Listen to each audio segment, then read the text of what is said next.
We're in Clovis, California. We just finished installing a new ground post comfort valve, and so we got this straight out of Amazon. You can see there's the ground post labeled there, and so comfort valve kit, and it's the, well, there's the model. Anyways, if you ever need a new one, you can see right there, the 59.26, and they're about $55 out of Amazon. I'm not sure, you probably get them in town as well, but usually they just come with the pump.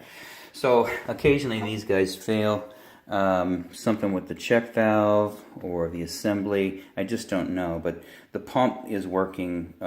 It appears to be working correctly. We checked it out in the garage already, and in the timer position it's on and functioning, and then in the on position then it does shut off, so I don't think there's a problem with the pump. So we just replaced this valve real quick. So brand new one in there, water's back on. We did check the shut off valves.